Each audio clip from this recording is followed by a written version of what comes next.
Spain, home of the Volvo Masters.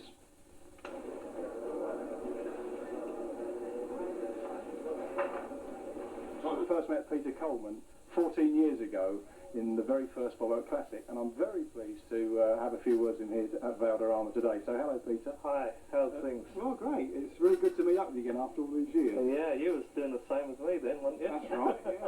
Yeah, I was caddying for Dickie Henderson, as I say, and we went round. I remember that day with Bob Hope. Yeah. You were caddying for Sevi those days, and Peter Butler was the pro. That's it. And we had 5 hours of pretty much comedy, I think, as well. Do you remember that? Yeah, it was. Them days it was a bit more light-hearted, you know. That was one of the tournaments where it was very light-hearted.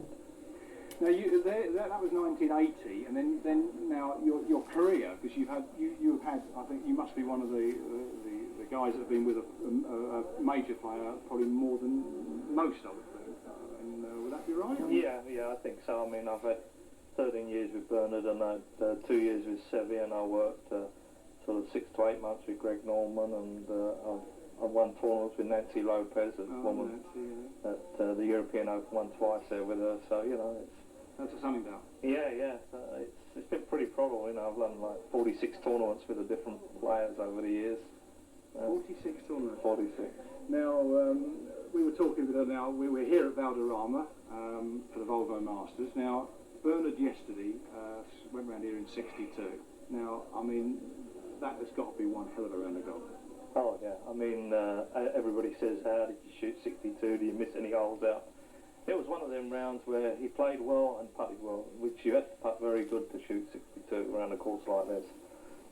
He had a round similar to this in El Soler when he shot the same sort of score. The wind was blowing, and you know, you just got to really have a very good day on the greens to be able to do it. I mean, when before this tournament started, I mean, there's a lot of scores around 65. 3 equalled the course record on the first day. I mean, did you really expect the scores to be that low, Valderrama? No, I didn't. But I think if you're lucky enough to get a reasonably early draw, the greens don't spike up quite so much then, and they're great greens, and it's a beautiful surface to play off. You know, the fairways are in brilliant condition, never have a bad lie, and you know, if you play good and putt good, you know, you're going to shoot a good score. You know, these players are very good these days. Very good, for sure. We think of Monty now. He's won the Order of Merit this year. He won it last year. I mean, another guy that's come really well in the last year or two, isn't he? I mean, he's second, I think, the year before that or something. Yeah, I think he got beat in the playoff, didn't he, when he hit the tree on 10 on the first shot off the... Oh no, Monty is... he's settled down. He always was a good player, and a lot of there's a lot of really good players out there. They just need that little bit of confidence to go above being good players to great players. Yeah, you know, and they need a little bit of confidence, get in there, compete and beat the best, and then their confidence gets up, and Monty's on a high at the moment.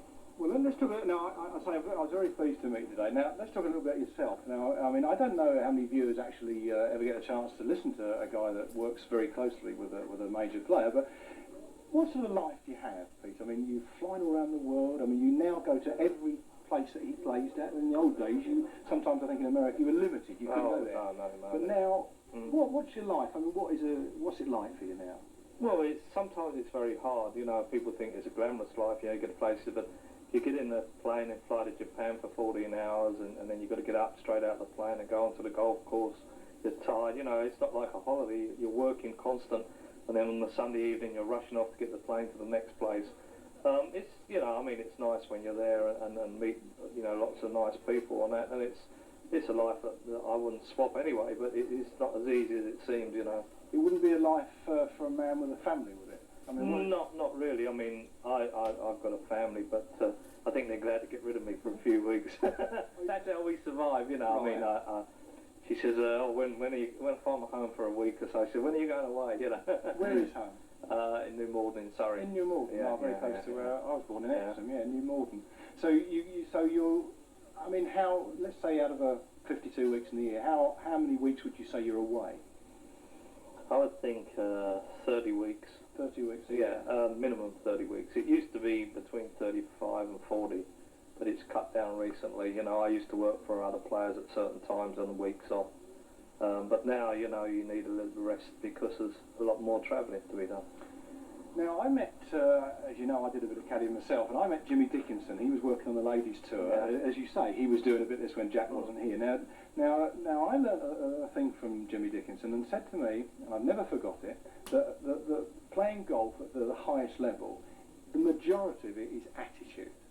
All the golf actually does is hit a ball, but I mean, what's Bernhard's attitude like? What is he? I mean, we don't know a lot about him. We don't hear a lot about him. What's his attitude like? I mean, that must be quite incredible. Well, it is. I mean, the thing is, a lot of people when they start badly, they can't sort of pull themselves together. But I mean, his attitude, you know, he's at if he bogeys the first 2 holes, there's 16 more holes which he can birdie. He believes he can birdie every hole. So yeah. You know, he's got that sort of determination where unless it's the 18th hole, he's not finished. You know, that's it. And what? Again, a lot of people, you know, when we're watching television, they say now, what does the caddy do? What does he do to get his money? How important is he? What do you would say the main characteristics of a very good caddy are? I think the one thing is that they would like reliability, you know, make sure, I mean, like in all the years I've worked for everybody, I've never ever been late. You know, if he comes, he knows that I'm there, I'm ready to go. That is a good thing. And then other things, when you're on the course, I'm very rarely very nervous. You know, I never get nervous. You know, when I win a tournament, you know, it doesn't reflect. And I once worked for Greg Norman, and he said that he had a caddy that made him feel very nervous. He said that's the first time. He said because the caddy was nervous, and then it made him feel nervous, which wasn't good. You know. So and plus all the other things like selecting clubs and helping on the lines on the greens and you know other things, but. I think essentially you need, you know, somebody there, you know, you can rely on, and the decision when you're under pressure, like the player is under pressure, you can probably pull the decisions for them or pull the clubs for them and know that it's going to be good. Now we see the technique. I'll start talking about this. We see the technique with Fanny with Faldo's caddy. She would sort of go behind when he's lining up and then walk away. Now you don't do that, but oh yeah, I have done it. Yeah, we've had problems with the putter, and he said, "Oh, line me up." And I've done the same thing, but in a way, sometimes it tends that they freeze. You know, you can't get the putter. You know, you line them up, and then they get stuck with the putter. So putting's about feel. You know, I don't think you know it's that good actually.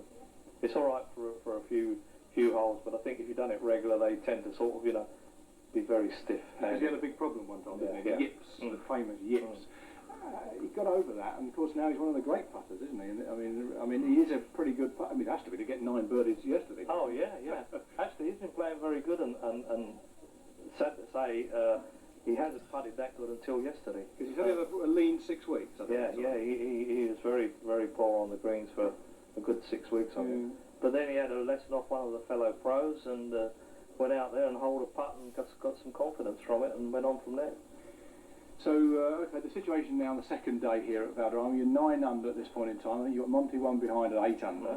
It's almost recognised that a third round leader at Valderrama, you often goes on to win. Oh, now, that's well, good. Yeah, that's good. Now, of course, you've got to go out today, so you're going out now. I mean, are you playing with Monty today? Yeah. Yeah. So it's in the score. Yeah. Okay. So that would be quite a match, I'd imagine. Almost like a match play, I would think, isn't it? Well, in a way. I don't think it'll result to that until probably 9 holes from the finish tomorrow. Right.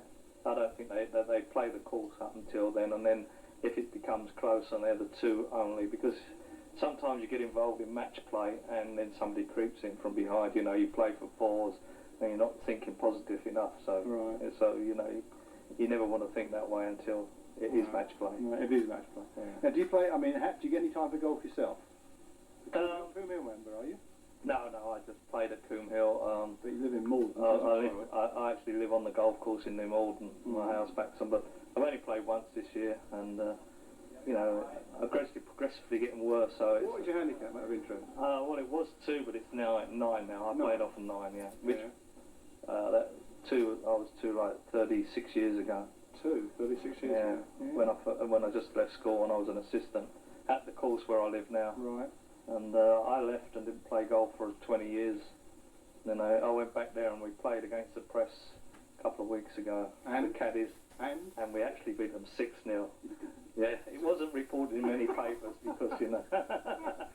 No, but it wasn't. So that was 6 press against 6 caddies. No, it was 12. 2 ball. Oh, 2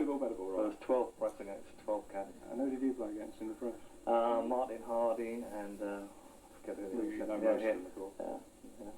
Do you get much? I mean, do you ever talk to them? Do you find you get asked to talk about your career at all generally? Or? I think so. You know, in general, a lot of people come to me and ask. The PGA just asked me if I'll do a week with the Apollo Week, advising junior players on how to conduct themselves and golf management on the course. You know, the management of the course side of that. You know, it's something like someone like myself who's had the experience, probably a good thing for them. Yeah. Now, you've been all around the world. You've seen every golf course that matters. Which would you say, in your opinion, is the course that you'd most like to play if you could play anyone you've been to? Which one would it be? Actual course. If you could pick any course to go and play with, say, three of your best mates, which one would you pick? I think the biggest high will be Augusta. Yeah. I think anybody who wants to play would want to play Augusta. I mean, this is a very nice course as well. I mean, there's places like this, and probably the people who look after me the best in the tournament I like going to the best is Sun City. Sun City. Yeah. Oh yeah, that's the million. That was the first $1 million tournament. Yeah, it's $1 million. Yeah, my friend used to work there. There's a wine and beverages man, Richard Williamson. He's got a pub in London now called the Wimble on Clapham Common. And he used to be there, so he looked past that pub. But he used to work there, the Wimble on Clapham Common. Now, there's a question I think that maybe a lot of people ask, and I wouldn't dream of asking you, about how much money you get paid, but is it true to say that on a big tournament you get a bonus if you win it? Oh yeah, you do. Yeah. We get a percentage, a wage and a percentage most of the time, but on a big tournament like this, where the player gets a lot of bonuses off his playing for a ball, and Wilson for the clubs and that, they get X amount more money than what's actually put up as a prize money. So you get a bonus, yeah. And you, of course, your sponsors as well. You wear a bit of the old. Yeah, I haven't got it. I know I'm a Wilson. I've been Wilson sponsor since 1985. Yeah, well, of course, so you get a lot of coverage. They see a lot of you on television. Yeah, so it does pay them, of course. Oh, I think so. I mean, I was lucky enough that in one Ryder Cup, when they banned the visors, I stuck my visor on with 5 holes to go, and it got a bit of coverage into Kiora Island. So because you come across. I mean, I know you got that. You're a bit of a cheeky little character on the court. I mean, you always came across that way to me, and as you say, obviously being so reliable, of course, is so important. And that reminds me, the Swedish guy who turns his Jesper Parnevik.